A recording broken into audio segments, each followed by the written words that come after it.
আল্লাহর দরবারে শুকরিয়া জানাচ্ছি আমাদের বুকের উপর থেকে বিশাল এক পাথর যিনি নামিয়ে দিয়েছেন। খুশি হয়ে বলছি আলহামদুলিল্লাহ। আর একবার বলেন তো আলহামদুলিল্লাহ। জেলামি সাহেব বলছিলেন যাদের মাধ্যমে আল্লাহ এই অর্জন আমাদেরকে দিলেন তাদেরকে দেশে অনেকে এখনো পর্যন্ত শহীদ এই শব্দটা বলতে রাজি না। এটা যে কত বড় হীনমন্যতা, ওরা তো আসলে বাস্তবতায় পড়েনি, এই কারণে টের পাচ্ছে না।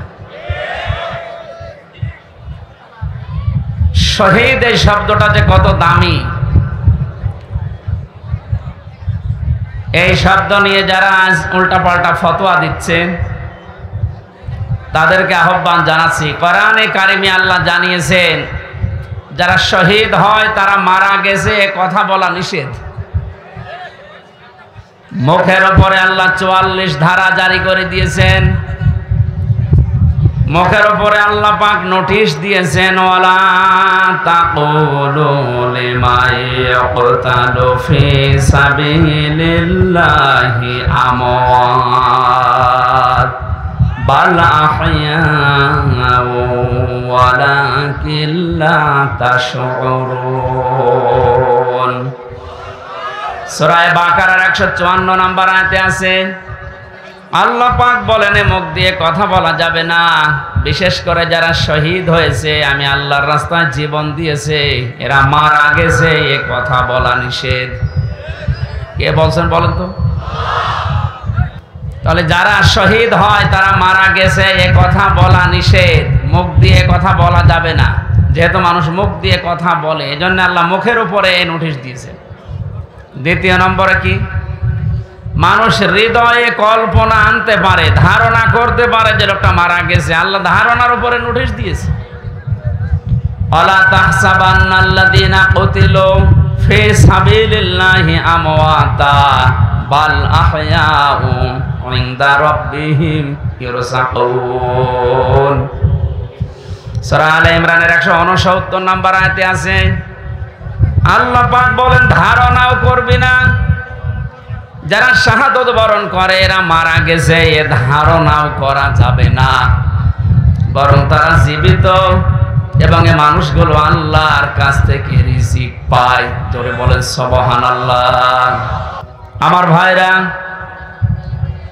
এখানে যে মানুষগুলোর মাধ্যমে আজকের পরিবেশ আমরা পেলাম, মাত্র ২ মাস আগেও এখানে আসতে চেয়েছিলাম, সঠিকভাবে আমি আসতে পারিনি, পথ থেকে ঘুরে চলে গেছি। অথচ সেই ময়দানে আল্লাহ যাদের মাধ্যমে এ সুন্দর পরিবেশ তৈরি করে দিলেন তাদেরকে যেন শাহাদতের সর্বোচ্চ মাকাম আল্লাহ দান করেন, বলেন আমিন। রাষ্ট্রের দায়িত্ব যারা নিয়েছেন আহ্বান জানাচ্ছি তাদেরকে, বিশেষ করে ডক্টর মোহাম্মদ ইউনূস সহ যারা এ দেশের জন্য দ্বিতীয় স্বাধীনতায় জীবন দিলেন, পঙ্গত্ব বরণ করে এখনো পর্যন্ত হাসপাতালের বেডে কাতরাচ্ছে। প্রত্যেক পরিবারে আমার মনে হয় কমপক্ষে রাষ্ট্রের পক্ষ থেকে এখন যেভাবেই হোক ৫ লক্ষ করে টাকা পরিবারে দেওয়া দরকার। আর প্রতি পরিবারে যে কোনো একজনকে হলেও তাদের একটা কর্মসংস্থান রাষ্ট্রের পক্ষ থেকে এই মুহূর্তে করা দরকার। যদি বলেন টাকা নেই, দরবেশের টাকা নেই, কোথায় গেল? নিয়ে আসেন দরবেশের টাকা। এই টাকাগুলো দিয়ে হলেও আমার মনে হয় এই মানুষগুলোর সচলাচল কিছু চলে ফিরে খাওয়ার মতো করা দরকার। এদের কারণে আজ আমরা মুক্তভাবে কথা বলতে পারছি। গত ২ দিন আগে বাংলাদেশ জামাতে ইসলামী কুষ্টিয়া জেলা শাখা শ্রদ্ধাভাজন আমির অধ্যাপক মাওলানা আবুল হাশেম উনি কুষ্টিয়ার ৫০০ আলেমকে ডাক দিয়েছিলেন। সব ঘরানার আলেমরা এসেছিল, প্রায় ২-৩ ঘন্টা পর্যন্ত আলোচনা ওখানে হয়েছে, ৮ মিনিট ১০ মিনিট করে করে। তো এই যে ৩০ সেকেন্ডের ভেতরে যেটা বললাম, এটা শোনার পরে কি মনে হচ্ছে বলেন? ৫০০ আলেম এক জায়গায়, কোনো পাহারাদার নেই, কোনো পুলিশ নেই, কোনো গোয়েন্দা নেই, শুধু আলেমেরা। অথচ আগস্টের ৫ তারিখের আগে যদি ৫০০ না ৫ জন এক জায়গায় হতে দিত, কত রকমের কথা উঠতো বলেন তো। যেখানে গোপন ষড়যন্ত্র হচ্ছে এখানে জঙ্গির তৎপরতা চালানো হচ্ছে, অথচ 500 এক জায়গায় কোনো ফতোয়া নেই। এই সুন্দর অবস্থান যিনি তৈরি করে দিলেন, অবশ্যই আল্লাহ তৈরি করে দিয়েছে এই ছাত্র ছাত্রী ভাইদের মাধ্যমে। বৈষম্য বিরোধী ছাত্র আন্দোলন, এই শব্দটা, এই যে বৈষম্য, এটা কিন্তু কোরআনে কারিমে আল্লাহ জানিয়েছে। কারা এটা তৈরি করেছিল, উদ্ভাবন করে কাজে লাগিয়েছে আমি জানি না। সংস্কার যখন আরম্ভ করছেন, সংস্কার শুরু হয়ে গেছে। আমার আহ্বান থাকবে অতি তাড়াতাড়ি জালেমদের যারা দোসর ছিল এই মানুষগুলোকে এক্ষুনি সংস্কার করা লাগবে। নাইলে এই 2 দিন 3 দিন পরে পরেই দেখবেন নতুন নতুন একটা করে ইস্যু বানাবে, আমি আনসার, আমি অমুসলিম। এমনকি 2 দিন পরে ওরা পতিতাদেরকেও রাস্তায় নামাবে। জালেমদেরকে ঘৃণা করে শুধু আমি, আল্লাহ আল্লাহ এত বেশি ঘৃণা করেন জালেমদেরকে। ইন্নামাস সাবিলু আলাল্লাযিনা ইয়াজলিমুনান নাস ওয়া ইয়াবগুনা ফিল আরদি বিগাইরিল হক উলাইকা লাহুম আযাবুন আলীম। সূরা শূরা 25 নম্বর পারা 6 নম্বর পৃষ্ঠা 12 নম্বর লাইনের 42 নম্বর আয়াত। ফি জিলালিল কোরআনে আছে, তাফসীর পুরা করতে গেলে সময় লাগবে, আমি অল্প কথায় বোঝাচ্ছি। আল্লাহ বলেন, হে নবী, আমি আল্লাহ নিজে মামলা দেব জালেমদের বিরুদ্ধে, যারা মানুষ হয়ে মানুষের উপরে জুলুম করেছিল। এখানে ইয়াজলিমুনান নাস আছে, ইয়াজলিমুনাল মুসলিমুনা নেই, যে যারা মুসলমানের উপরে জুলুম করেছে। মানুষ হয়ে মানুষের উপরে যারা জুলুম করলেন, আপনি হামজার মামলার আসামি না, আপনি আল্লাহর মামলার আসামি। শোকের সংবাদ দিচ্ছি একটা, না এখন মনে হয় বলা ঠিক হবে না, দরকার নেই। না না না, এরা এটা আমার নিজের ব্যাপার, এটা না, কালকে বলবো। কালকে আছে মাহফিল গায়মানদা, কাল না বলা নিষেধ আছে, আমি বলে ফেলেছি। চুপ করেন, আপনি বেশি বলছেন না। বলছি গতকালকে, আগামীকাল বলবো, আগামীকাল বলবো। আমি আগে একটা পাবো তো, এখন পেয়েছি কিন্তু এখনো 100 ভাগ না। কালকে বলবো ইনশাল্লাহ। না সমস্যা আছে ভাই। আমার ভাইরা, আমি আয়াত দিয়ে যেটা বের করতে পেরেছি, পৃথিবীর মানুষ যদি আপনাকে মামলা দিত, এই যে আমার বিরুদ্ধে মামলা দিয়েছিল রাষ্ট্র, শেষ হয়ে গেল, বের হয়ে আসলাম, হয়তো কষ্ট দিয়েছে 3 বছর মতো, কিয়ামতের ময়দানে আল্লাহ পাক নিজে মামলা দায়ের করবে, অথচ নিজেই তিনি বিচারপতি, নিজে বিচারপতি, নিজে রায় দেবেন, নিজেই যদি মামলার বাদী হয়, তাহলে এই বিবাদী যিনি বলেন তো কি অবস্থা তার হবে। এই জন্য জালেম, এদের বিরুদ্ধে এ পৃথিবীর মানুষের মামলা না, আপনার বিরুদ্ধে আল্লাহর মামলা। আল্লাহ নিজে কেস করবে আপনার নামে। পরের শব্দটা আরো কঠিন। সুতরাং জুলুমের যে সর্বোচ্চ চূড়া আমরা যেটা আয়নাঘর হিসাবে দেখতে পেলাম, এর চাইতে বড় জুলুম এই পৃথিবীতে আর হয় না। আমার যতটুকু বিশ্বাস, আমি নিজে থেকে দেখেছি আয়নাঘরের মাটির নিচে বাস্তবতা যা মনে হচ্ছে, 18 কোটি মানুষ যদি এই জালেমদের সাথে মাফ করে দেয় দয়া করে, ব্যারিস্টার আরমানের বউ কখনো মাফ করবে না। কারণ আপনি তো ওই জায়গায় ছিলেন না, উনি নিজে বাস্তবতা টের পেয়েছে। যতদিন পর্যন্ত আয়না ঘরের সাথে সম্পৃক্ত মানুষগুলো ব্যারিস্টার আরমানের কাছে, আমান আজমির কাছে মাফ না চাবে, আর ওরা মন থেকে মাফ না করবে, ততদিন পর্যন্ত আল্লাহ মাফ করবে না। যদি বলেন আল্লাহর চাইতে ওরা বড় হয়ে গেল, না, আল্লাহ ওদের উপরে দায়িত্ব ছেড়ে দিয়েছে। কারণ ওটা হককুল্লাহ না, ওটা হকুল ইবাদ। আপনি হকুল ইবাদ নষ্ট করেছেন। এরপরেও যদি কেউ জালেমের পক্ষ নিয়ে মাঝে মাঝে ইস্যু তৈরি করার জন্য, আপা কোনো ঘাবড়াবেন না, আমরা নরম হয়ে যাই, এরকম কথাবার্তা বলে নিজেদেরকে যারা শক্ত করতে চাচ্ছেন, আপনিও আল্লাহর মামলার আসামি। এদের ব্যাখ্যায় হাদিস পেয়েছি, আল্লাহর নবী জানিয়েছেন কিয়ামতে আমার হাতে হাউজে কাউসার পান করা ছাড়া কেউ জান্নাতে যেতে পারবে না। কিন্তু দুনিয়ায় যারা জালেম ছিল আর জালেমের দোসর ছিল, এদের জন্য কাউসারের পানি হারাম। আপনি এখন টের পাচ্ছেন কথা কত দূর গেল। এরপরও যদি কেউ জালেমের পক্ষে সাফাই গায়, আমার মনে হয় ওর বিবেক মরে গেছে, ওর বিবেকের উপরে কুকুরে পোশাক করেছে। এর চাইতে খারাপ ভাষা আমার আর জানা নেই। এরপরও কিছু মানুষ দেখবেন সাফাই গাবে জালেমদের, ও আর মানুষ নেই, ওর কলব মরে গেছে। কলব মরে যায় কখন? কোরআনে কারীম জানিয়েছে, লাহুম কুলুবুন লা ইয়াফকাহুনা বিহা ওয়া লাহুম আ'য়ুনুন লা ইউবসিরুনা বিহা ওয়া লাহুম আযানুন লা ইয়াসমাউনা বিহা। আল্লাহ পাক তিনটি ইন্দ্রিয় শক্তির কথা এখানে দিয়েছেন।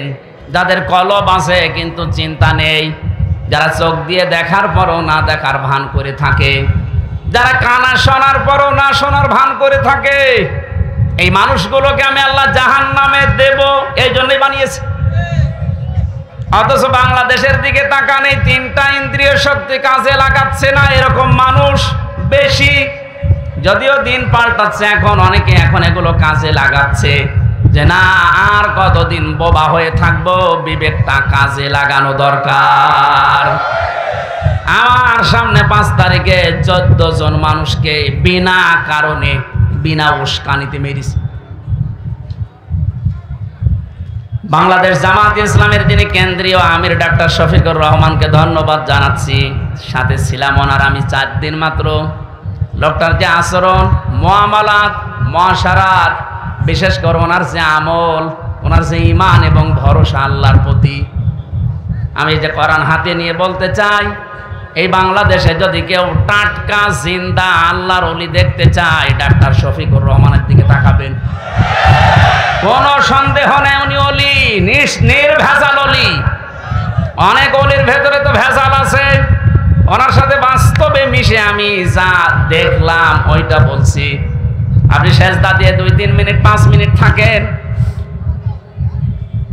অথচ কাশিমপুর থেকে আদালত পর্যন্ত এই মুরব্বী মানুষটা দাড়ি চুল ভুরু পর্যন্ত বেঁকে সাদা হয়ে গেছে।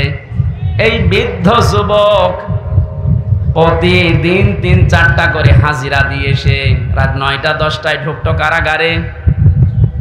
আমরা তো এমনিতেই দুর্বল মানুষ, তারপরও ঘুমিয়ে যেতাম 9টা, 9:30, 10টার ভেতরে। আর উনি কিছু জিকির করে দরুদ পড়ার পরে সেজদা দিত। এক একটা সেজদায় প্রায় 45 মিনিট, 1 ঘন্টা 1.5 ঘন্টা শেষ।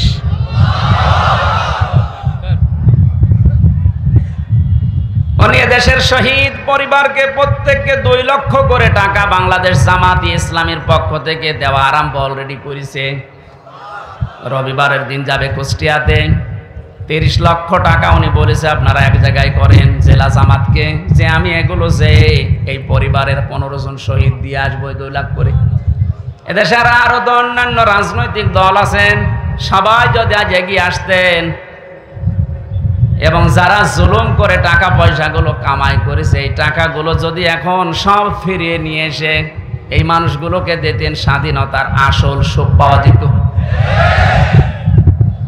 এই জন্য আহ্বান জানাচ্ছি, ইসলামী আন্দোলন একামতে দিনের দায়িত্ব পালন করতে গিয়ে এ কঠিন পরিস্থিতিতে যারা শহীদদের পাশে দাঁড়াচ্ছে, এ মুক্তভাবে কথা বলা, মুক্তভাবে চলাফেরা করার সুযোগ যাদের মাধ্যমে আল্লাহ করে দিলেন, আপনি যদি এখন তাদের গুরুত্ব না দেন তাহলে নিয়ামতের না শুকরিয়া হবে। অথচ কোরআন জানাচ্ছে লাইন শাকারতুম লাযিদান্নাকুম, নিয়ামতের যদি শুকরিয়া আদায় করো আল্লাহ নিয়ামত বাড়িয়ে দেবে।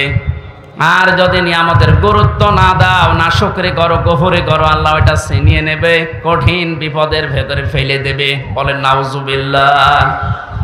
আল্লাহ আমাদেরকে হেফাজত করুন এবং একটা মানার তৌফিক দিন। বলেন আমিন। যারা জুলুম করেছেন তারা এখন কোন পর্যায়ে আছেন আপনি টের পেলেন? তারা হামজার মামলার আসামি না, ওরা সরাসরি আল্লাহর কেসের মামলার আসামি। 2 নাম্বার শব্দটা তো আরো মারাত্মক। এবার বাস্তবের সাথে মিলান, দেখবেন মিলবে। ওয়ায়াবগুনা ফিল আরদি বিগাইরিল হক, যারা এই পৃথিবীকে অশান্ত করার জন্য, এই দুনিয়াকে অশান্ত করার জন্য, বিশৃঙ্খল পরিবেশ তৈরি করার জন্য যারা মাঝে মাঝে বিদ্রোহ করছেন, ওরা আজ হিন্দুদেরকে কাজে লাগিয়ে পারে নাই, হালে পানি নেয়নি, এরপরে লাগিয়েছে আনসারদেরকে। কি কাজ? আমি তো আনসারের কোনো কাজ খুঁজে পাই না। কয়েকদিন আগের রিপোর্ট, বাংলাদেশে 40,000 আনসার নিয়োগ হয়েছে, তার 33,000 হচ্ছে সব গোপালগঞ্জের। 64টা জেলার এক জেলায় যদি 33,000 নেওয়া লাগে 40,000-এর ভেতরে, আমরা কি ঘাস কাটছি? ওরা এমনি নেমেছে। এত অধিকার আদায় করার জন্য মাঠে নামার শক্তে 15 বছর কোথায় ছিলেন? কথা বলছেন কেন?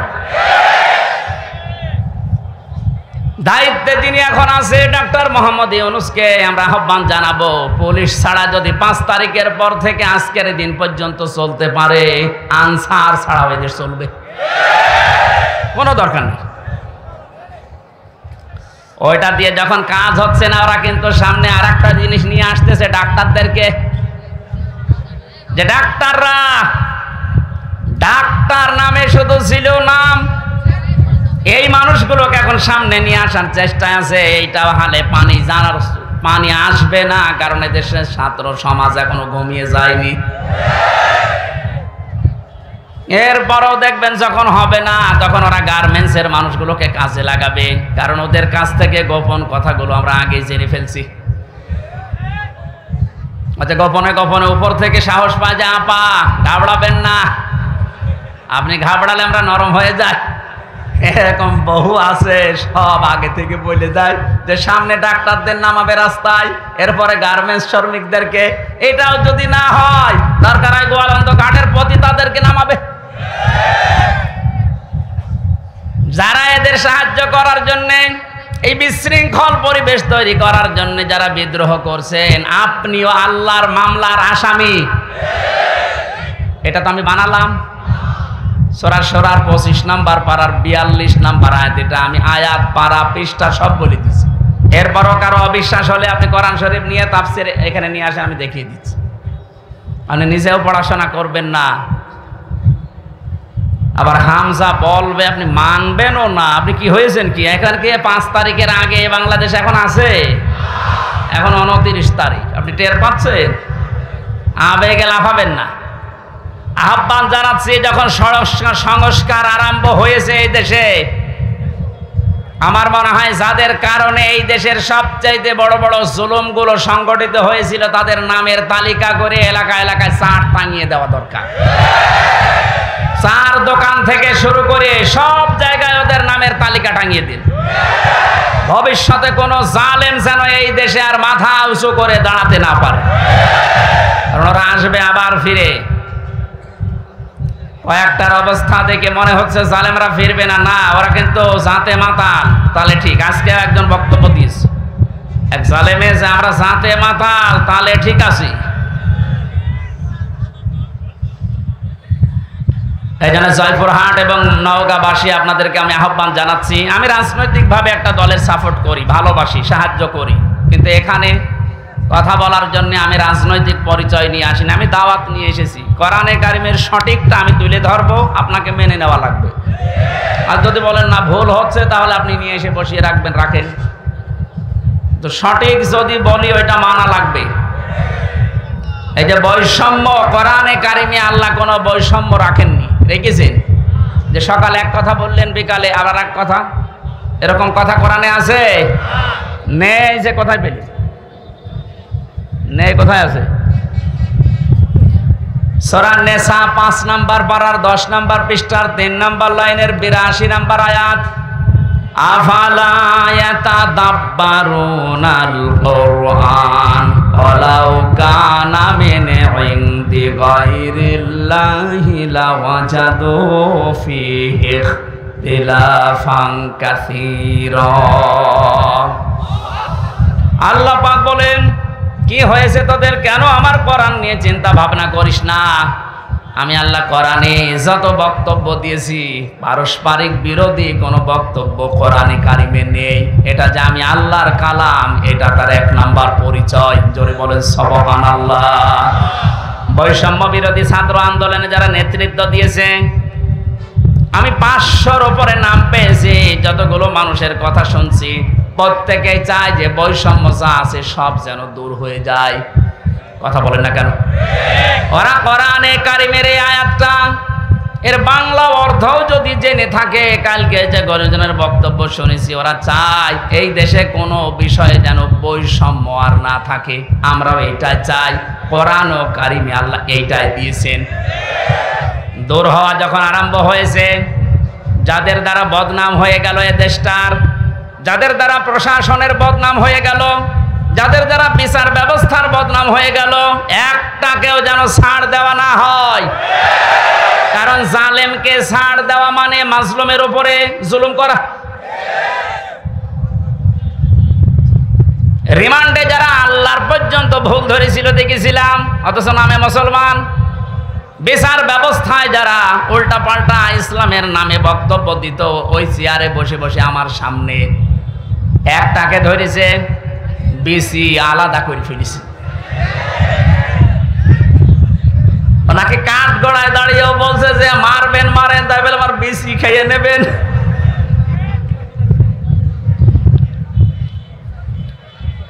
প্রত্যেকটা দিক এবং বিভাগের দিকে তাকান। বিচার ব্যবস্থা, প্রশাসন, ব্যবসা, চিকিৎসা, শিক্ষা, যতগুলো বিভাগ আছে এই দেশে, এই সমস্ত জায়গাতে যারা ধ্বংস করার জন্য, জাতিকে একেবারে নিঃস্ব করার জন্য, চরিত্রহীন করার জন্য যারা যারা চেষ্টা চালিয়েছে, একটাকেও ছাড় দিলে হবে না, প্রত্যেকটাই ধরা লাগবে। এগুলো ওখান থেকে অপসারণ করেন খুব তাড়াতাড়ি। বাংলাদেশের 64 জেলার ডিসি, এসপি, টিওনো, ওসি সকাল হতে হতে এদেরকে বাদ দিয়ে ওই জায়গায় অন্য কাউকে বসান। এগুলো সব জালেমের দোসর ছিল। কথা বলেন না কেন?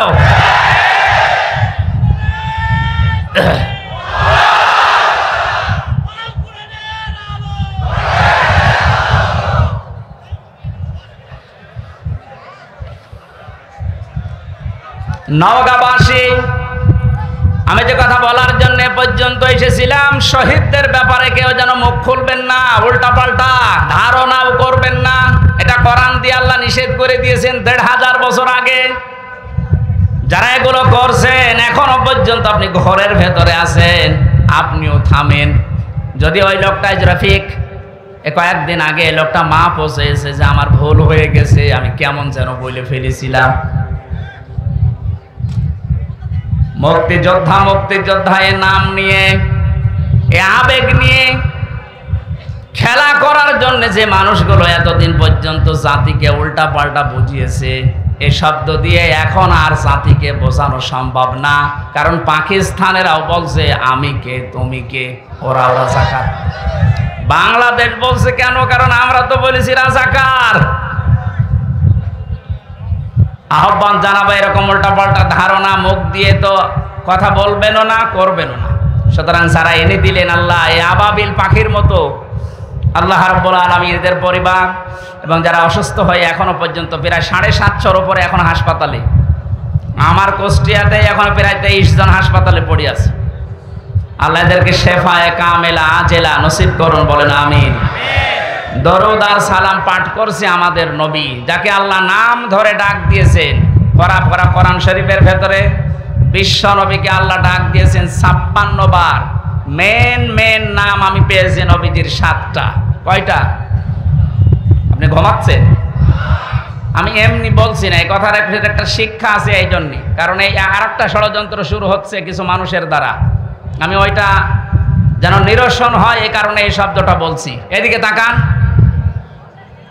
নবীজিকে আল্লাহ কোরআনে ডাক দিয়েছেন 7টা নামে, বিশেষ করে তার ভেতরে 1 নম্বরে ডাক দিয়েছেন ইয়াসিন। ইয়া হরফে নেদা, ইয়া মানে হে, সিন মানে সাজ্জেদ। এই শব্দটা নিয়ে মুফাসসিরিন ইকরাম, বিশেষ করে তাফসিরে কাবীর আল্লামা ফখরুদ্দিন রাজি রাহমাতুল্লাহ আলাইহি, উনি সিন শব্দের 5টা অর্থ দিয়েছেন। তিনি বলেন সেন মানে সাজ্জাদুল আলামিন, সেন মানে সাজ্জাদুল বাশার, সেন মানে সাজ্জাদুল কাউনাইন, সেন মানে সাজ্জাদুল আম্বিয়া, সেন মানে সাজ্জাদুল মুরসালিন। সুতরাং আল্লাহর ঘোষণা দেওয়া নেতা এই দুনিয়ায় একজন, তার নাম মুহাম্মাদুর। এবার আসেন তো শব্দের ব্যাখ্যায় যায়। আল্লাহ যে নিজে ডাক দিলেন ইয়াসিন, হে নেতা। কিসের নেতা? সাজ্জাদুল আলামিন, জগৎ সমূহের নেতা। শুধুমাত্র বাংলাদেশ না, শুধুমাত্র ভারত, ইন্ডিয়া, পাকিস্তান না, এ দুনিয়ায় এখন 228টা রাষ্ট্র আছে। আপনি যেখানেই বাস করেন, এগুলো একটা গ্রহের ভেতরে পৃথিবী নামক এরকম বহু গ্রহ নক্ষত্র আল্লাহ বানিয়েছে যেখানে মানুষ যেতে পারে। এতানাজ্জালুল আমরু বাইনাহুন্না, ওই সমস্ত জায়গা আল্লাহর সৃষ্টি আছে, সেখানে আল্লাহর বিধিবিধান নাজিল হচ্ছে। কেউ যদি মঙ্গল গ্রহে চলে যেয়ে বাস করতে চায়, যেহেতু আলামিন বহু বচন, এই হিসাবে মঙ্গল গ্রহে বসবাসকারী লোকটাকে মুহাম্মদুর রাসূলুল্লাহর আদর্শ মানা লাগবে, মাস্ট বি। কেউ যদি চাঁদের দেশে বাস করে, যে আমি তো পৃথিবীতে নেই, আমি চাঁদে আছি, ওখানেও আপনাকে মুহাম্মদুর রাসূলুল্লাহকে নেতা মানা লাগবে, আদর্শ মানা লাগবে। এই কথাটা যদি শুধু দুনিয়ায় শেষ হয়ে যেত আমি বলতাম না, এটা আখিরাতের সাথে রিলেটেড। এটা খেয়াল করেন, কিয়ামতের ময়দানে আল্লাহ যখন বিচারের জন্য মানুষকে ডাকবেন, দলে দলে ডাকবেন, পালে পালে ডাকবেন, হ্যাঁ না, অকুল্লুহুম আতিহি ইয়াউমাল কিয়ামাতি ফারদা। সূরা মরিয়মের 95 নম্বর আয়াত। আল্লাহ পাক বলেন কিয়ামতে প্রতিটি মানুষকে আমি ডাক দেব স্রেফ একা একা। কয়জন করি? এটা বিচারের প্রথম সিস্টেম। এদেশে যেমন 4 প্রকার বিচারের রায় হয়। সিএমএম কোর্টে হয় জয়পুরহাটে, জজ কোর্টে হয় জয়পুরহাটে, হাইকোর্ট আর এই বাংলাদেশের 64 জেলাতে নেই, এটা আছে শুধুমাত্র রাজধানী ঢাকাতে। হাইকোর্টের রায়ও যদি কারো বিপক্ষে যায়, সে বলতে পারবে না রায় আমি মানি না, এতটুকু তার বলার ক্ষমতা আছে যে আমি আরো উপরে যাব, আমি ন্যায় বিচার পাইনি। কোথায় যাবেন? যান সর্বোচ্চ আদালত এই দেশে সুপ্রিম কোর্ট। কি কোর্ট? এই কোর্টের উপরে আর কোন কোর্ট আছে? বলেন বলেন। আল্লাহ রাব্বুল আলামিন বিচারের প্রথম সিস্টেমে যখন আপনাকে একা একা ডাকবেন, কি করবেন সেটা 5টা বিষয় ওখানে আছে। দ্বিতীয় নম্বরে বিচারের সিস্টেমে এবার আল্লাহ আপনাকে আরে ধাপে একা ডাকবে না। ভালো করে খেয়াল করেন। ইয়াউমা নাদউ কুল্লা উনাসিম বিইমামিহিম,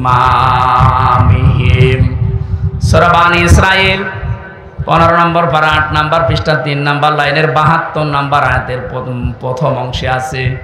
আল্লাহ পাক বলেন কিয়ামতের ময়দানে আল্লাহ এবার প্রতিটি মানুষকে ডাক দেবে তার নেতার সাথে। এটাকে আমি বানালাম, এক কথা বলবেন এখানে। এবার আপনাকে আল্লাহ ডাক দেবে আপনার নেতার সাথে, আপনি যাকে মেনে চলতেন। এবার আপনি নিজেই বলেন তো, আগে নেতা, এরপরে আপনি যাকে মেনে চলতেন দুনিয়ায়, এ লোকটার যে চরিত্র, একে যদি আল্লাহ দেখে, আপনাকে মাফ করার মতো কায়দা আছে? বলছেন না, ও তো এখনই ধরা খাবে। এই জন্যই তো বলছে এটা দুনিয়ার বিষয় না, শুধু আখিরাতের সাথে রিলেটেড সম্পর্কিত। এই জন্য আপনাদের সতর্ক করছে। এখনো পর্যন্ত এই দেশে যাদের নেতা ঠিক হয়নি, যাদের নেতৃত্ব এখনো ঠিক করতে পারেননি, আপনি এক্ষুনি পরিবর্তন হওয়ার জন্য সিদ্ধান্ত নেন যে আমি রাসূলুল্লাহ বাদ দিয়ে কাউকে নেতা মানি না।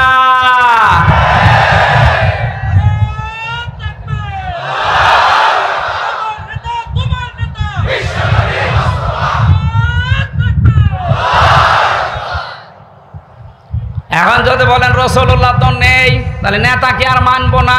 না। সূরা নিসা 59 নম্বর আয়াত, এই এদিকে তাকান।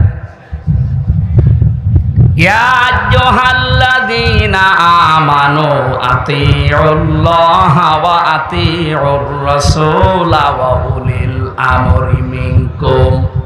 ওহে যারা ঈমানের দাবি করো, আমাদের ঈমান আছে না নেই? এখানে কোনো বেঈমান আছেন? হ্যাঁ, হাত তোলেন তো বেঈমান থাকলে। একজন বেঈমান শুধু, ওনারে আমি বাদ দিলাম, বাকি যারা আছেন সব ঈমানদার। এই একটু খেয়াল করে, ডাক দিয়ে বললেন আতিউল্লাহ, এই যে ফেল, এটা ভার্ব, ক্রিয়া। আল্লাহ পাক বলেন আমি আল্লাহর আনুগত্য করো, আমি আল্লাহর বিধান মেনে চলো, কোনো প্রশ্ন করবা না, কারণ তোমার বুঝে আসতে না পারে আমার বিধান, কিন্তু আমি আল্লাহ তোমার উপকারের জন্য দিয়েছি। দ্বিতীয় নম্বরে আতিউর রাসূলা, রাসূলের আনুগত্য করো। কার? বলেন বলেন। এই যে আতিউ শব্দটা আল্লাহ নিজের নামে আর রাসূলের নামে দিয়েছেন, কিন্তু উলিল আমর এদের আগে আল্লাহ আতিউ দেয়নি।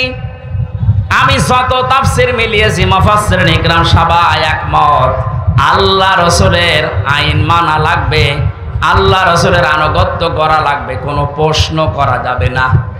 কিন্তু কিয়ামত পর্যন্ত যদি রাসূলুল্লাহ থাকছেন না, ওনার পরে যদি কাউকে নেতা মানতে হয়, কারো নেতৃত্ব মেনে চলতে হয়, কাউকে যদি আদর্শ বানাতে চান, আপনি কাউকে সামনে রাখতে চান, অবশ্যই মাস্ট বি আপনাকে দেখা লাগবে ওই লোকটা আল্লাহ রাসূলকে মেনে চলে কিনা। এবার আপনি এতদিন পর্যন্ত যাই ভুল ভাল পথে ছিলেন, এবার মিলান। যারা আল্লাহ রাসূলকে মানে না তাদেরকে মানা হারাম। কথা বলেন, এটা শুধু কি সামিয়ানার নিচে? বাইরে নিয়ে যাবেন। এটা বাইরে নিয়ে যাওয়ার সময় এখনই। আল্লাহ রাসূলকে যারা মানে না, সে যেই হোক, ওটা আমার বাবা হলেও আমি মানি না, ওটা আমার স্বামী হলেও আমি মানি না, কারণ আল্লাহর ঘোষণা দেওয়া নেতা দুনিয়ায় কয়জন? আল্লাহ একজনকে দিয়েছেন, ইয়াসিন, হে নেতা। এটা কিন্তু নামাজের মতো ফরজ। নামাজ পড়া যেমন ফরজ, রাসূলুল্লাহর নেতৃত্ব মেনে নেওয়া কি? এটা দুনিয়ায় কেউ যদি রাজনীতি মনে করে মুখ ফিরিয়ে চলে যায়, কি হবে বলেন এবার তাদের? আমি যেটা হবে সেইটা শোনাচ্ছি। যারা কোরআনের কিছু মানে, নামাজ, রোজা, হজ, যাকাত মেনে নিয়েছে, কিন্তু কোরআনে কারিমে আল্লাহ জিহাদের কথা দিয়েছেন, ওটা মানে না, জঙ্গি বলে তাড়িয়ে দেয়। দিন কায়েমের কথা বলেছে, ওটা মানে না, রাজনীতি মনে করে ফেলে দেয়। এ মানুষগুলোর জন্য কি হবে তারা তাকান। সূরা বাকারা 85 নম্বর আয়াত, আফাতুমিনুনা বিবাদিল কিতাবি ওয়া তাকফুরুনা বিবাদ ফামা জাযাউ মান ইয়াফআলু যালিকা মিনকুম ইল্লা খিজিয়ুম ফিল হায়াতিদ দুনিয়া ওয়া ইয়াউমাল কিয়ামাতি ইউরাদ্দুনা ইলা আশাদ্দিল আযাব ইলা আখিরি আয়াত। আল্লাহ পাক বলেন আমার কোরআনের কিছু নিয়ম নীতি মানবা, আর কিছু নিয়ম নীতি মানবা না, উল্টাপাল্টা ধারণা করবা, অবিশ্বাস করবা। তোমাদের জন্য দুনিয়ার জীবনে লাঞ্ছনা, গঞ্জনা, অপমান, জেল, জুলুম এগুলো আমি দিয়ে কিন্তু ভরে দেব। এই জন্য আজ যারা কোরআনের কিছু মানছেন, কিছু মানছেন না, তাদের জন্য দুনিয়ার জীবনে অপমান অপেক্ষা করছে, আর মরণের পরে আল্লাহ কঠিন আযাবের দিকে তাদের নিয়ে যাবে। দ্বিতীয় নম্বরে, আজ হাজারো মানুষকে আমরা এই কোরআনের চোখ লাগিয়ে দেখতে পাচ্ছি, ওরা আল্লাহ রাসূলের বেলায় প্রশ্ন তোলে না, কিন্তু উলিল আমরের বেলায় এসে আর ঠিকঠাক থাকে না। আরে ভাই, এইটাও তো ফরজ। হযরত ওমর একবার চিঠি পাঠিয়েছিলেন বিবাহ অনুষ্ঠানে, সাদ ইবনে আব্দুল্লাহ রাদিয়াল্লাহু তাআলা আনহু। বিবাহ অনুষ্ঠানে তিনি কবুল বললেন, মিষ্টি দেওয়া হয়ে গেছে, বিশেষ করে খেজুর দেওয়া। হঠাৎ করে এক কাছের দূত এসে চিঠিটা হযরতে সাদ ইবনে আব্দুল্লাহর হাতে দিলেন। চিঠিটা পড়ার পরে দেখলেন পাঠিয়েছে হযরত ওমর। উনি পড়ার পরে বললেন, মুরব্বীরা, এখন আমার বাসর ঘরে যাওয়ার কথা ছিল, কিন্তু যিনি পাঠিয়েছেন উনি হচ্ছেন হচ্ছে আমার খলিফা, আমার আমির। আল্লাহ রসুলকে মেনে চলা যেমন ফরজ, এ আমিরকেও মেনে চলা ঠিক ওই রকম ফরজ। কারণ যতক্ষণ পর্যন্ত আমির আল্লাহ রসুলকে মেনে চলে ততক্ষণ তাকে মেনে চলা ফরজ। হযরত ওমর যেহেতু আল্লাহ রসুলকে মেনে চলে, এই জন্য তাকে এখন মেনে চলা কোরআনের আয়াত অনুযায়ী কি। আমি আর যাব না এখন বাসর ঘরে, আমি চললাম। স্ত্রীর কাছে বিদায় নিয়ে তিনি ছুটেছিলেন। এখান থেকে যে মাসলাটা পেলেন, আল্লাহ রসুলকে যারা মেনে চলবে তাদের মানা নামাজের মতো ফরজ, আল্লাহ রাসূলকে যারা মানে না তাদেরকে মেনে নেওয়া নামাজ না পড়ার মতো হারাম। এরপরও যদি কেউ না বোঝার ভান করে থাকেন, এদিকে আসেন। আশা করছি আপনি বুঝেছেন। এখন সব শব্দের অর্থ করতে গেলে সময় হবে না। আমি এক কথা এটা বোঝালাম যে আল্লাহ পাকের ঘোষণা দেওয়া নেতা দুনিয়ায় একজন, তিনি আমাদের নবী মুহাম্মদুর রাসূলুল্লাহ। সূরা শুরার 35 নাম্বার একটা মাত্র আয়াত পড়েছি, 53টা আয়াত দিয়েছেন আল্লাহ। আমার যতটুকু ধারণা, কোরআনের এই আয়াতে আল্লাহ যত কথা আমাদেরকে জানাতে চেয়েছেন, পৃথিবীর এই জমিনটা নিয়ে আল্লাহ একটা তথ্য দিয়েছেন যে দুনিয়ার জীবনটা আসলে কি। এর পরবর্তী শব্দগুলো আল্লাহ আমাদেরকে যেটা বোঝাতে চায় আমরা তাফসীরের মাধ্যমে বোঝার চেষ্টা চালাচ্ছি ইনশাআল্লাহ। আল্লাহ পাক বলেন, ফামা মাতাউল হায়াতিদ দুফামা উতিতুম মিন শাইইন ফামাতাউল হায়াতিদ দুনিয়া। নওগাঁবাসী, আল্লাহ বলেন বস্তুত পৃথিবীতে কিছু ভোগের সামগ্রী আমি আল্লাহ পার্থিব জীবনে তোমাদেরকে দিয়ে রেখেছি। আমা উতিতু আমা ইনদাল্লাহি খায়রু ওয়া আবকা, আমি আল্লাহর কাছে আছে স্থায়ী এবং উত্তম জিনিস। কাদের জন্য এটা স্থায়ী আর উত্তম হবে? লিল্লাযিনা আমানু, যারা ঈমান আনে, ওয়া আলা রাব্বিহিম ইয়াতাওয়াক্কালুন, এবং যারা ভরসা করে তাদের রবের প্রতি। জোরে বলেন সুবহানাল্লাহ। এবার আমরা একটা ব্যাখ্যার দিকে যাচ্ছি তাফসীর আকারে। পৃথিবীর জমিনটাকে আল্লাহ বুঝিয়েছেন এটা ভোগের একটা জায়গা, একটা সামগ্রী। এই বস্তুটা আল্লাহ দুনিয়াতে মানুষকে দিয়েছেন, কিন্তু পৃথিবীর মূল্য যদি আল্লাহর কাছে থাকতো, আল্লাহ এই পৃথিবীকে কাফেরদের এক ঢোক পানিও তিনি পান করতে দিতেন না। তাফসীরে ইবনে কাসিরে আমি আয়াতের ব্যাখ্যায় পড়েছি, যেই মানুষটার জীবনে যত বেশি দুনিয়াকে ছাড় দেওয়া ছেড়ে দেওয়ার অভ্যাস তৈরি হবে, আখিরাত তার কাছে তত বেশি উত্তম এবং স্থায়ী মনে হবে। আমরা যেহেতু ওই পরিমাণ ঈমান, ওই পরিমাণ তাওয়াক্কুল, ওই পরিমাণ বিশ্বাস এখনো আনতে পারি নাই, এই জন্য পৃথিবী আমাদের কাছে অনেকের বড় মনে হচ্ছে। এই জন্যই তো অনেকেই এখন আস্তে আস্তে বলা আরম্ভ করছে, এই ছেলে কথা বন্ধ করে। পৃথিবীর মর্যাদা বিশ্বনবী জানিয়েছেন, আল্লাহর কাছে যদি একটা মাছের দানার পরিমাণও হতো ডানা, আমার আল্লাহ পৃথিবীতে কোনো অস্বীকারী কাফেরকে এক ঢোক পানীয় পান করতে দিতেন না। যেহেতু পৃথিবীর মূল্যটা এরকম, এই জন্য আমরা এখানে যেন ধোকায় পড়ে না থাকি। আসল সফলতা বিফলতা মানুষের কিন্তু এখন না, আসল সফলতা হচ্ছে মরণের পরে আল্লাহ যদি মাফ করে তাকে জান্নাত দেয়, এটা আসল সফলতা। আর দুনিয়ার সফলতা কি? ফামান যুহজিহা আনিন নার ওয়া উদখিলাল জান্নাতা ফাকাদ ফাজ আমাল হায়াতুদ দুনিয়া ইল্লা মাতাউল গুরুর। সূরা আলে ইমরানের 185 নম্বর আয়াতের শেষের দিকে আছে, আল্লাহ পাক বলেন ওই লোকটার জীবন তো সফলতার দিকে যাচ্ছে। ওই লোকটার জীবন তো সফলতার দিকে যাচ্ছে যে আস্তে আস্তে জাহান্নামের কাজগুলো ছেড়ে দেয় আর জান্নাতের কাজের দিকে এগিয়ে যায়। এখন আপনি নিজের দিকে তাকিয়ে বলেন, আপনার জীবন সফলতার দিকে যাচ্ছে না বিফল হচ্ছে? জাহান্নামের কাজগুলো আপনি আস্তে আস্তে ছেড়ে দেবেন। যে কাজ করলে জাহান্নামে যাওয়া লাগে ওগুলো আস্তে আস্তে ছাড়বেন। যে কাজ করলে জান্নাতে যাওয়া যায় ওই কাজগুলো আস্তে আস্তে ধরবেন।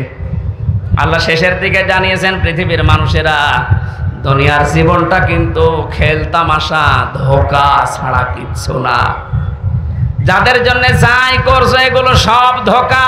যদি প্রমাণ পেতে চাও একটু পরীক্ষা করে দেখো। এই মাতাউল গরুরের ভেতরে পৃথিবীর সব কিছু আছে, আপনার মা বাবা আছে, এটা ধোঁকা। বলতে পারেন মা বাবার জন্য দুনিয়া আসলে এটা ধোঁকা, মানে হ্যাঁ ধোঁকা। কোন স্বার্থে যদি তাদের আঘাত লাগে দেখবেন ওইটা উল্টিয়ে যাবে। আপনার স্ত্রী, এটা ধোঁকা। যদি পছন্দ না হয় এ কথা আপনি আজকে বাড়িতে পরীক্ষা করেন। স্ত্রীর মহব্বত আপনার চাইতে বেশি যাদের প্রতি, তাদেরকে একটু কিছু করেন, দেখবেন আপনার যে ভালোবাসা পুরা উঠিয়ে গেছে। আপনার সন্তানাদি, এটাও ধোঁকা। মাতাউল গরুরের ভেতরে সব আছে। এজন্য পৃথিবীর এই ধোঁকার পেছনে থেকে আমার আখিরাত যেটা, এইটা যেন আমি নষ্ট না করি। হ্যাঁ, এদের সাথে সম্পর্ক থাকবে আমার অতটুকু যতটুকু আমার আল্লাহ আমাকে জানিয়েছে। আমাকে রিমান্ডে নেওয়ার সময় যে হিন্দু অফিসারটা ছিল, এই লোকটা আমারে বলছিল, হুজুর আমি মিশনে গিয়েছিলাম একটা মুসলিম দেশে, ওখানে এক হোটেলে খাবার খেতাম 2 বছর। ওদের ভাষাটা আমি আয়ত্ত করে ফেলেছি। শেষ পর্যন্ত যে খাবার দিত, পরে শুনলাম যে ওই ছেলেটা এই হোটেল আলার মালিকের ছেলে।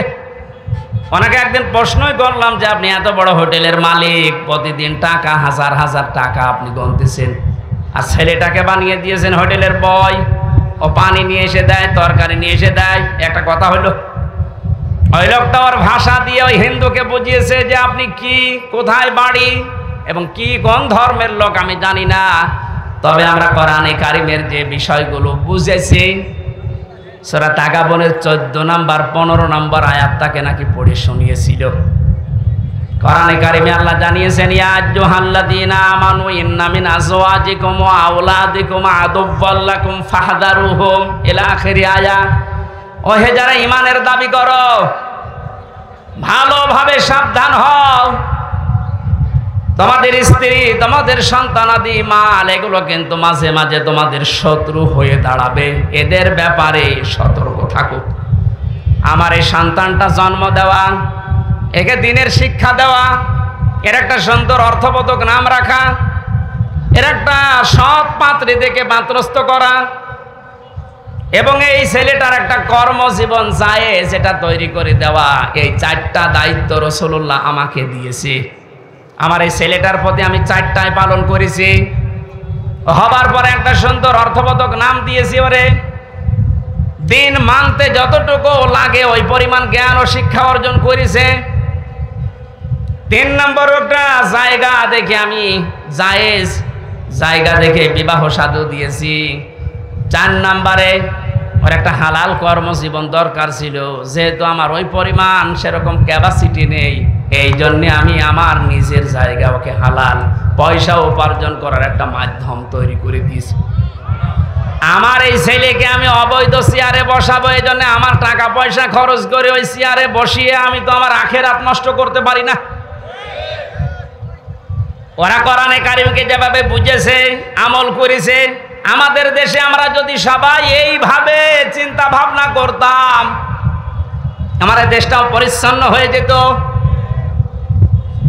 বাবা মা বড় ভাই যারা আছে এরা মনে করে আমার এই ভাইকে, আমার এই ছেলেকে মেয়েকে এমন চেয়ারে তুলে দেওয়া লাগবে, যোগ্যতা থাকে থাক, না থাকে না থাক। যার ফার্স্ট ক্লাস ফার্স্ট ছিল, যার যোগ্যতা ছিল, তার টাকা নেই, এই জন্য চেয়ারে দেওয়া হয়নি। টাকা 20 লাখ 50 লাখ দিয়ে এই যে আল্লাহর ওলি দীপু মনি বিভিন্ন বিশ্ববিদ্যালয়ের ভিসি নিয়োগ দেওয়ার জন্য 2 কোটি টাকা করে হালাল মনে করে খিস। আর বিভিন্ন কলেজের, মাদ্রাসার এই সমস্ত জায়গায় 20 লাখ 30 লাখ 50 লাখ করে টাকা উনি নিয়েছে। আর বাকিগুলো তো বাদ দিলাম। আমি ওনাকে নাম ধরে বললাম এই কারণে আপনি দৃশ্য দেখেন কি হইল তার এই টাকা। এখন ডিম খাচ্ছে, পচা ডিম, আর কিল ঘুষি গালিগালাজ তো আছেই। এতগুলো পুলিশ বেষ্টনীতে থাকার পরও যেভাবে লাথি ঘোতা কিল খাচ্ছেন, বাইরে যদি আসতেন আপনাকে জনগণ পিটিয়ে মেরে ফেলত। কার জন্য কি করেছিলেন আপনি বলেন? কিচ্ছু সাথে নিতে পারছেন না। যতগুলো মামলা হত্যা আপনার নামে, এখন যদি সঠিকভাবে ইনসাফ ভিত্তিক রায় তো হবে আশা করছি, রায় যদি হয় সারা জীবন জেলের ভেতরে থাকা লাগবে, কোনো উপকারে আসবে না এই টাকা। পৃথিবীর জমিনটা ধোঁকা, আমরা জানি ধোঁকায় আবার না পড়ি। আমরা যারা আখিরাতকে গুরুত্ব দেই, সামনে আমাদের বিশাল একটা জীবন পড়ে আছে, এটা যত বেশি গুরুত্ব দেবেন আপনি দেখবেন এই পৃথিবীর জমিনটা আপনার কাছে সহজ মনে হবে। কোনো টেনশন চিন্তা আপনার ভেতরে ঠাঁই পাবে না। জামাত ইসলামের আমিরের নাম বলছি কারণ আমি দেখেছি, এই কারণে এত বড় কঠিন বিপদ চলছিল ওই সময়। ওনার ছেলেও জেলে, ওনার স্ত্রী অসুস্থ, ওনার লক্ষ লক্ষ যারা নিজের কর্মী সহকর্মী তারা সব পালিয়ে বেড়াচ্ছে, জেলখানায় ভর্তি। এমন কঠিন মুহূর্তে কোনো টেনশন, কোনো চাপ, চিন্তার রেখা শরীরের ভেতরে, এই চেহারার ভেতরে নেই। ওনাকে বললাম, স্যার আপনি তো কথা বলেন না, একটা মোবাইল তৈরি করে নিয়ে আসা যায়, এখানে বিভিন্ন কায়দায় নিয়ে এসে দেই। আমার বলছে, হামজা মোবাইল দিয়ে কি করব? বললাম, আপনার সন্তান জেলে, আপনার স্ত্রী অসুস্থ, আমরা শুনেছি। আপনার নিজের সহকর্মী সহযোদ্ধা যারা, তারা হাজার হাজার জেলে, অনেকে পালিয়ে বেড়াচ্ছে, একটু সান্ত্বনা দেন বাড়িতে। আমারে যে কথা বললো, ওনার কথা শোনার পরে আমার এই আয়াতটা মনে হয়েছে। আমারে বলছে, হামজা যাদেরকে এই বাইরে রেখে এসেছি ওদের জন্য আমার আল্লাহ যথেষ্ট। এরকম কঠিন মুহূর্তে কথা বের হওয়া যেমন তেমন ইমানের কাজ না। কত বড় বড় আলেম দেখেছি আমি কেন্দে মরে যাই, অথচ কান্না কাটিতে দূরের কথা, এই কথা আমারে শুনিয়েছে। তখনই বুঝেছি ওনার মান কত উপরে। আল্লাহ পাক বলেন, ওয়ামা ইনদাল্লাহি খায়রু ওয়া আবকা। আমি আল্লাহর কাছে কিন্তু তোমাদের জন্য স্থায়ী এবং উত্তম এই বিষয় দুইটাই আমি রেখে দিয়েছি। দুনিয়ার জীবনকে যত ছাড় দিতে পারবা, আখিরাত তত বড় করে তোমার নজরে আমি দেখাবো। আমার তো মনে হচ্ছে ওই মানুষগুলোকে আল্লাহ এই আয়াত এবং আয়াতের বাস্তবতা ফেরেশতা দিয়ে দেখাচ্ছে। চুপ করে, দুইটা গুণ এখানে আমরা পেয়েছি। আল্লাহ বলেন সবাইকে আমি দেব না, দেখেন তো আপনার ভেতরে আছে কিনা। লিল্লাযিনা আমানু, যারা ঈমান আনে। প্রশ্ন আসতে পারে আমার ঈমান নেই, আছে, আপনার ঈমান আছে কিনা এবার দেখেন। রাসূলুল্লাহ ১৫০০ বছর আগে জানিয়েছে, ইদা সাররাতকা হাসানাতুকা ওয়া সাআতকা সাজ্জিয়াতুকা ফাআনতা মুমিন। মুসলিম শরীফের হাদিস। নবীজি বলেন, তোমার ভালো কাজ যদি তোমাকে আনন্দ দেয়, আর অন্যায় অবৈধ বিবেক বহির্ভূত যে কাজ আছে, সমাজ বিরোধী, ইসলাম বিরোধী, মানবতা বিরোধী, এরকম কোন কাজ যদি তোমার সামনে হয় আর তুমি যদি কষ্ট পাও, তাহলে বুঝবা তোমার ঈমান আছে। ও বাংলার মুসলমানেরা, আজ যাদের ইমানদার মনে করেন 14 বার হজ করেছে, মাথায় পট্টি দিয়ে থাকে, বিশাল ইমানদার, তাহাজ্জুদ ছাড়ে না, যায় নামাজ খোঁজে, ঘুম থেকে উঠে কোরআন শরীফ খোঁজে, আপনি তাকান তো ভালো কাজ তাদের কাছে ভালো লেগেছে না? তাফসীর মাহফিলগুলো ভালো কাজ না খারাপ কাজ? এইটা যারা 44 ধারা জারি করে করে বন্ধ করে দিয়েছে, আর অন্যায় কাজ দেখলে যাদের কাছে খারাপ লাগে নাই, আয়না ঘরের দৃশ্য তো সে নিজে জানতো যে এটা আমি বানিয়েছি, এটা কেমন, এটা জানার পরেও যে মানুষগুলোর কোনোদিন আফসোস হয়নি, দুঃখ লাগেনি, এই 8 বছরের ভেতরে একবার একটু জানানো যেত না ব্যারিস্টার আরমানের? তার বর কাছে একটু গোপনেও তো বলা যেত যে চিন্তা করবেন আপনার স্বামী আছে। কত বড় মানবতা বিরোধী অপরাধ, এটা টের পাচ্ছেন? এত বড় কঠিন অবস্থা যাবার পরে তার মনের ভেতরে কোনো প্রতিক্রিয়া নেই, তাহলে হাদিস অনুযায়ী তাদের ঈমান থাকে কি করে? ঈমান যাদের নেই, বাংলায় বলি তারা বেঈমান। বেঈমান মারা গেলে জানাজা আছে, কবর আছে, দোয়া করা জায়েজ আছে। ঈমান তো আছে তার, যার কাছে ভালো কাজ করলে আনন্দ লাগবে, সে যেই হোক, অন্যায় দেখলেই তার খারাপ লাগবে, কষ্ট লাগবে। অথচ এই হাদিসের 2টা পয়েন্ট আমরা পুরো উল্টিয়ে ফেলেছি। যাদের কাছে খারাপ কাজগুলো কষ্ট দেয় না, ভালো কাজগুলো আনন্দ দেয় না, তারা আজ বড় বড় ইমানদার হয়ে বসেছিল। এই যে দরবেশ মাসে কয়েকবার নাকি, আজকে পড়লাম কয়েকবার রিমান্ডেও নিজে স্বীকার করেছে আমরা মাসে কয়েকবার ওই জায়গায় যে মদের আড্ডায় বসিয়ে মদ খাতাম। আপনার এই মুখের ওপরে ছিল এটা কি? এ দাড়িটা মেকি দাড়ি, এই জন্যই তো দাড়ি কেটে পালাচ্ছিল। এটা মানুষকে ধোঁকা দিয়ে বোকা বানানোর দাড়ি। আল্লাহ পাক অপমান এমন কায়দায় করেছে, এখন তো লজ্জায় মরে যাওয়ার কথা। ওয়ালা রাব্বিহিম ইয়াতাওয়াক্কালুন, তারা ভরসা করে আল্লাহর প্রতি। এই যে দুইটা গুণ, ঈমান এবং ভরসা, আমি তো বাস্তব ওয়াজ করছি এই কারণে, কারণ এটা আমি নিজে দেখে এসেছি। মীর কাশেম আলী শহীদ, এই বাংলাদেশে যদি মনে হয় 100 জন ম্যাগনেট থাকে, তার ভেতরে তিনি 1 নাম্বার। এই কথা বলছেন না কেন? লক্ষ লক্ষ মানুষের কর্মসংস্থান তৈরি করে দিয়েছে। তা হারাম কর্মজীবন না হালাল? অনেকে তো হারাম কর্মজীবন তৈরি করেছে। এক কারারক্ষী এসে আমার একদিন বলছিল, হামজা ভাই, শহীদ মীর কাশেম আলী এ লোকটার যেদিন ফাঁসি হবে, মাত্র 3 ঘন্টা আগে ওনারে বললাম আপনি প্রস্তুতি নেন। আমারে বলছে, কারারক্ষী ভাই, এখনো 3 ঘন্টা বাকি আছে, আমি 2 ঘন্টা ঘুমিয়ে গেলাম, তুমি আমারে ডাক দিও। কারারক্ষী বলছে, দেখলাম ঠিক ঘুমিয়ে গেল। 2 ঘন্টা পরে ডাকলাম, ওঠার পরে গোসল করে ওযু করে চা বানালেন কারেন্টের শর্ট দিয়ে। আমাকে বলছে চা খান, আমি বললাম না। উনি নিজে চা খেয়ে নামাজ শেষ করার পরে বলছে, জল্লাদ শাহজাহানকে ডাক দেন, আমি প্রস্তুত হয়ে গেছি, মনে হচ্ছে শ্বশুর বাড়ি যাবে। কারারক্ষী আমারে বলছে, হুজুর 2 ঘন্টা পরে 3 ঘন্টা পরে যার ফাঁসি, তার ছেলে ব্যারিস্টার আরমান গুম হয়ে আছে, তার স্ত্রী অসুস্থ, তার দলের লোক হাজার হাজার ছেলে পালিয়ে বেড়াচ্ছে। তার এই কঠিন অবস্থায় ঘুম আসলো কি করে? আমার বুঝে আসে না আজ পর্যন্ত। আমি বললাম আপনার বুঝে আসে না, কিন্তু আমি বুঝেছি। কোরআনে কারীম জানিয়েছে, ইন্নাল্লাযীনা ক্বালু রাব্বুনাল্লাহ, যারা বলে আমাদের রব আল্লাহ, সুম্মাস্তাকামু, এর উপরে টিকে থাকে, তাতানাজ্জালু আলাইহিমুল মালায়েকা, আল্লাহ নিজে তাদের বিপদে আপদে ফেরেশতা নাজিল করে সাহায্য করে। ফেরেশতা নাজিল হয়ে কি করে? আল্লাহ তাখাফু, ভয় পাবেন না, ওয়ালা তাহজানু, কোনো চিন্তা করবেন না। কিসের ভয়, কিসের চিন্তা? আমার তো মনে হচ্ছিল শহীদ মীর কাশেম আলীর কানের কাছে ফেরেশতা এসে এই কথা বলেছিল যে চিন্তা করবেন না ছেলের জন্যে, আপনার হাজার হাজার সহকর্মী আছে, কারো জন্য কোনো চিন্তা নেই, এগুলোর দায়িত্ব আল্লাহ সব নিয়ে নিয়েছে। এইটা উনি শুনেছিলেন, এরপরে ওনার ঘুম এসেছে, না তো ঘুম আসার কথা না।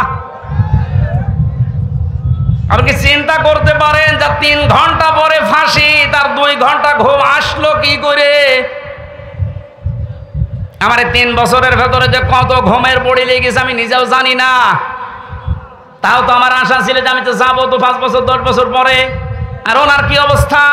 3টি ঘন্টা পরে জীবন প্রদীপ নিভে যাবে, মানুষের সামনে ওনারে মরা লাগবে, অথচ 2 ঘন্টা নিশ্চিন্তায় নির্ভাবনায় উনি ঘুমিয়েছে।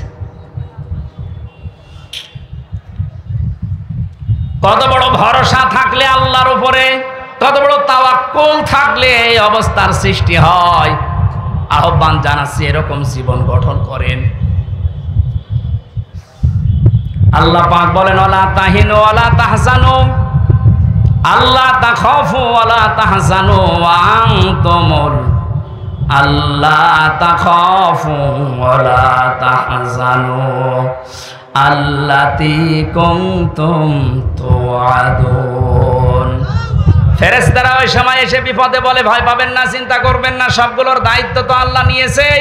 এমনকি ওই যে জান্নাতের সুসংবাদ গ্রহণ করেন, যার ওয়াদা আল্লাহ করেছিলেন, আল্লাহর কসম, ওনার বিশ্বাস। আর এই কারারক্ষীর বক্তব্য শোনার পরে কোরআনের আয়াতের সাথে মিলিয়ে আমি বলতে পারি উনি অবশ্যই ফেরেশতার কাছে কিছু শুনেছিলেন। জান্নাতও দেখতে পেয়েছিলেন, নাই তো ওই অবস্থায় ওনার এগিয়ে যাওয়ার কথা ছিল না। যে লোকটা সবচাইতে উঁচা লম্বা ছিল জেলখানায়, এই যে সালাউদ্দিন কাদের চৌধুরী, ওনাকেও নিয়ে যাওয়ার সময় ইতস্তত বোধ করেছিলেন। কারারক্ষে বলছিল ওর দায়িত্ব আমি ছিলাম।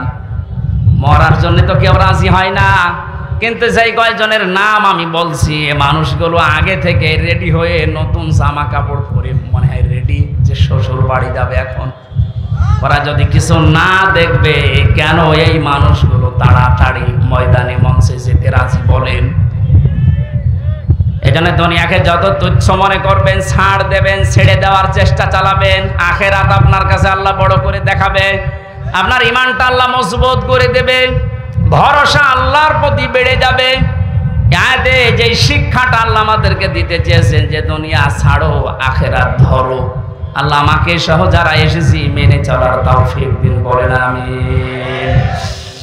আরো কয়েকটা কাজ আমার আল্লাহ এখানে দিচ্ছেন। আল্লাযীনা ইয়াজতানিবুনা কাবাইরাল ইসমি ওয়াল ফাওয়াহিশ ওয়া ইযা মা গাদিবু হুম ইয়াগফিরুন। এ দুনিয়ায় যারা বড় বড় কবিরা গুনাহ থেকে নিজেদেরকে বাঁচিয়ে রাখে, কবিরা গুনাহ আমি ইমাম যাহাবী রাহমাতুল্লাহ আলাইহির কিতাব আমি পড়েছি 99টা। সবচাইতে বড় কবিরা গুনাহ আল্লাহর সাথে শিরিক করা, যেটা করার জন্য রাষ্ট্র ব্যবস্থা উঠে পড়ে লেগেছিল প্রতিবেশীদের কথা মতো। জাতিকে একটা মুশরিক জাতি বানানোর জন্য মোড়ে মোড়ে যা তৈরি করেছিল, আমার মনে হয় 1:30টার পরে উনি যখন উড়াল দিয়েছে, বিকাল 5টা আস্তে আস্তে এদেশে আর একটা শিরকও অন্তত ওনার নামে ছিল না।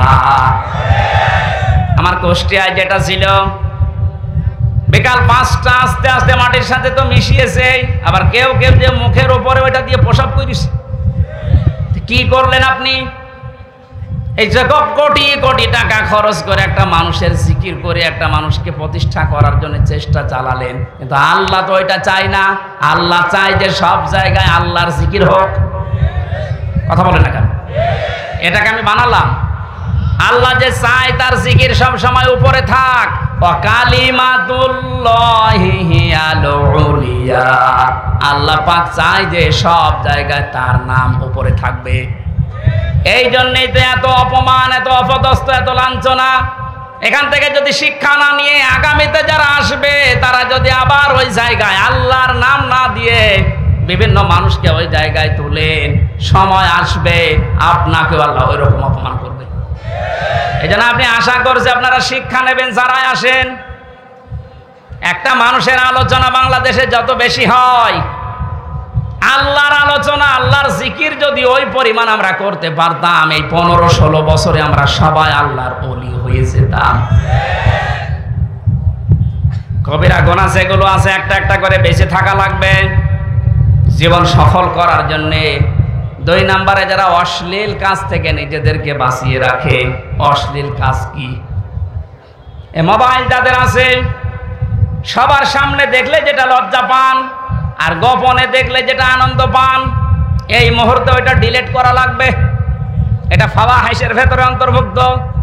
বাইরে যেটা দেখা জায়েজ নেই, মোবাইলের ভেতরে দেখা জায়েজ নেই। একটা মেয়ে লোকের পর্দা, মুখমণ্ডল, হাতের কবজি, পায়ের পাতা বাদ দিয়ে পুরা শরীর ঢেকে রাখা লাগবে। কথা বলেন না কেন? এমন পোশাক পরেছে যার দিকে তাকানো যাচ্ছে না, ওই রকম পোশাক যদি সামনে পরে কেউ দাঁড়ায়, আপনার দেখা জায়েজ আছে, ওটা মোবাইলে জায়েজ আছে। কথা বলেন না কেন? এই জন্য এরকম কিছু যদি কারো থাকে এই মুহূর্তে ডিলিট করে ফেলেন। 14 জন মহিলার সাথে আপনি দেখা করতে পারবেন, তাও ওই মহিলাদের মুখমণ্ডল, হাতের কবজি আর পায়ের পাতা সহ পুরা শরীর ঢেকে রাখা লাগবে। কয়জন বলেন বলেন? আমি তথ্যগুলো এনেছিলাম, আপনি এখানে মিলিয়ে নেন, কাজে লাগবে। যাদের মোবাইল আছে তোলেন, আজকে থেকে আমল শুরু করা লাগবে, শুধু শোনা না। সূরা নিসার 21-22 নম্বর আয়াতের তাফসীর থেকে বলছি, এই 14 জন মহিলার সাথে দেখা করা জায়েজ আছে। তার ভেতরে নিজের মা, এটা আপন মা, অনেকে নাম ডাকা মা আছে, হবে না। নিজের আপন মা হওয়া লাগবে, দুধ মা, খালা, ফুফু, শাশুড়ি, বোন, দুধ বোন, দাদি, নানি, নাতনি, মেয়ে, ভাইয়ের মেয়ে, বোনের মেয়ে আর পুত্রবধূ। কয়জন হইল?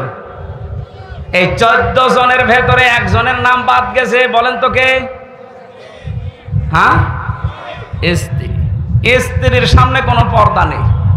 আর বাকি এই যে 14 জনের নাম বললাম, এদের সামনে আপনি দেখা করতে পারবেন, কিন্তু মুখমণ্ডল, হাতের কবজি, পায়ের পাতা ঢেকে রাখা লাগবে। ওরা যদি বয়স্ক হয় তাহলে চুল ও পর্দার অন্তর্ভুক্ত, কিন্তু স্ত্রীর চুল স্বামীর কাছে পর্দার অন্তর্ভুক্ত না। কথা বুঝতেছেন? এবার যারা মা বোনেরা এসেছেন, আপনি 14 জন পুরুষের সামনে যেতে পারবেন, কিন্তু পুরুষের পর্দা হচ্ছে ইমাম আবু হানিফা রহমতুল্লাহ আলাইহির মত অনুযায়ী একটা পুরুষ নাভি থেকে হাঁটু পর্যন্ত ঢেকে রাখবে। পুরা শরীরে যদি কাপড় না থাকে তাও অসুবিধা নেই, এটা সততার। 1 নম্বরে নিজের বাবা, দুধ বাবা, মামা, চাচা, শ্বশুর, ভাই, দুধ ভাই, দাদা, নানা, নাতি, ছেলে, ভাইয়ের ছেলে, বোনের ছেলে আর মেয়ের জামাই। এর ভেতরে একজন মানুষের নাম বাদ গেছে। হ্যাঁ, স্বামী। স্বামীর সামনে স্ত্রীর কোনো পর্দা নেই, স্ত্রীর সামনে স্বামীর কোনো পর্দা নেই। মা বোন যারা এসেছেন, আশা করছে আপনি পারিবারিক জীবনে এই বিষয়টা মেনে চলবেন। এটা কিন্তু নফল না, এটা ফরজ।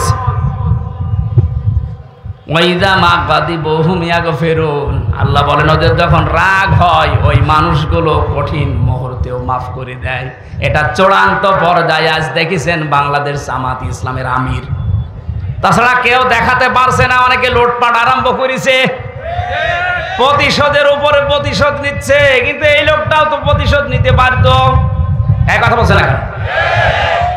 ওনার মতো বিপদে তো আপনি পড়েননি। ওনার ছেলে এখনো জেলখানায় বিনা কারণে, আর ওনারে মামলা দিয়েছিল হিন্দাল সার্কিয়া, জীবনে নামই শুনিনি। আমি ওই যে প্রথমে বলছিলাম না একটা কথা বলবো, শেষে মনে করলাম কালকে বলবো, বলে ফেলি। আমার মামলা থেকে সব অব্যাহতি দিয়ে দিয়েছে। আমি আসার সময়, মঞ্চে আসার আগে 10 মিনিট আগে শুনলাম যে আমার মামলা সব খারিজ হয়ে গেছে, সব বাদ, কারণ কোনো তথ্য পাইনি। আলহামদুলিল্লাহ। কঠিন মুহূর্ত চলছে এখন। উনি যেহেতু মাফ করার ঘোষণা দিয়েছে, সাধারণ ক্ষমা, আমরা যারা আছি আমরা এখন অত্যাচারিত হয়েছি। কোরআনে আছে, ওয়াইনা কবতুম ফাকিবু বিমিসলি মা উকিবতুম বি, যতটুকু অত্যাচারিত হয়েছিলে অতটুকু যদি করো তাহলে দোষ হবে না। তারপরও যেহেতু আমাদের অভিভাবক, আমাদের মাথার তাজ, উনি সাধারণ ক্ষমার ঘোষণা দিয়েছে, আমরাও মাফ করে দিলাম। কিন্তু আপনারা নিজেদেরকে নিজেরা মাফ করতে পারবেন না, কারণ যা করেছেন এটা তো আপনি নিজেকে নিজেরা মাফ করতে পারবেন না। আজকে আকিস গ্রুপের মালিক আমাকে কল দিয়ে বলেছিল, আপনার এই মামলার কারণে, আপনি যেহেতু আমাদের কাছে চাকরি করতেন মসজিদের খতিব হিসাবে, আপনার মামলার আয়ুজে ছিল এই মিজানুর রহমান আর শেখ ইমরান এএসপি, ওরাই 5 তারিখের আগেও আমাদের কাছে টাকা নিয়েছে। খালি মাঝে মাঝে আসতো আর 1 লাখ 2 লাখ 5 লাখ করে টাকা নিয়ে যেত, মনে হচ্ছে টাকা ওরা আমার কাছে পায়।